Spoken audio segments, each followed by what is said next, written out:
क्या आपने कभी सोचा है कि मृत्यु के बाद आत्मा को तुरंत स्वर्ग या नरक नहीं भेजा जाता, बल्कि एक ऐसी जगह ले जाया जाता है जहां कोई झूठ नहीं चलता, जहां रिश्ते, पैसे, ताकत कुछ भी काम नहीं आता। उस जगह को कहते हैं यमराज का दरबार। आज हम आपको उसी दरबार का पूरा सच बताने वाले हैं। गरुड़ पुराण कहता है, जब व्यक्ति की मृत्यु होती है तो आत्मा शरीर से अलग हो जाती है। उस समय आत्मा को अपने शरीर से अलग होते हुए सब कुछ साफ दिखाई देता है। वह अपने रोते हुए परिवार को देखती है, लेकिन न बोल सकती है, न छू सकती है। इसी बीच यमदूत प्रकट होते हैं। उनका स्वर कठोर नहीं होता, लेकिन अटल होता है। आत्मा को बताया जाता है, अब तुम्हारा जीवन समाप्त हो चुका है, अब तुम्हें कर्मों का हिसाब देना होगा। यमदूत आत्मा को सूक्ष्म शरीर में बांधकर यमलोक की ओर ले जाते हैं। यह यात्रा आसान नहीं होती। गरुड़ पुराण में लिखा है, पापी आत्मा को यह रास्ता कांटों, अंधकार और भय से भरा लगता है, जबकि पुण्य आत्मा को यही मार्ग शांत और हल्का प्रतीत होता है। यहीं से आत्मा समझने लगती है कि उसके कर्म अच्छे थे या बुरे।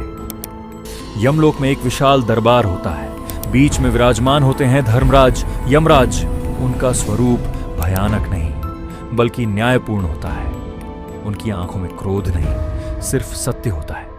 उनके पास बैठते हैं चित्रगुप्त, जो हर आत्मा के जीवन का पूरा लेखा रखते हैं। दरबार में कोई वकील नहीं, कोई बहस नहीं, केवल कर्मों का सच होता है। चित्रगुप्त आत्मा के सामने उसके पूरे जीवन को खोल देते हैं। हर झूठ, हर धोखा, हर आंसू जो किसी को दिए गए, और हर वह मदद जो चुपचाप की गई थी। माता पिता का सम्मान, गरीब की सहायता, धर्म का पालन, सब लिखा होता है। गरुड़ पुराण कहता है, यहां तक कि मन में सोचा गया पाप भी दर्ज होता है। आत्मा चाहकर भी इनकार नहीं कर सकती, क्योंकि सब कुछ उसके सामने चलती तस्वीरों की तरह दिखाई देता है। जब पूरा लेखा पढ़ लिया जाता है, तब यमराज बोलते हैं, वे दंड नहीं सुनाते, वे कर्म का फल बताते हैं। अधिक पुण्य, उच्च लोक मिश्रित कर्म, भोग और पुनर्जन्म को पाप, नरक की यातना। गरुड़ पुराण कहता है, यमराज किसी को सजा नहीं देते, आत्मा खुद अपने कर्मों से बंध जाती है।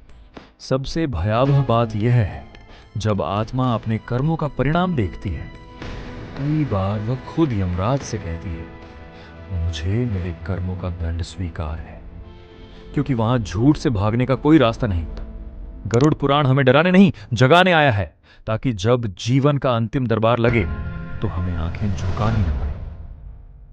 अगर आज यमराज का दरबार लगे तो आपका फैसला क्या होगा, कमेंट में जरूर लिखिए।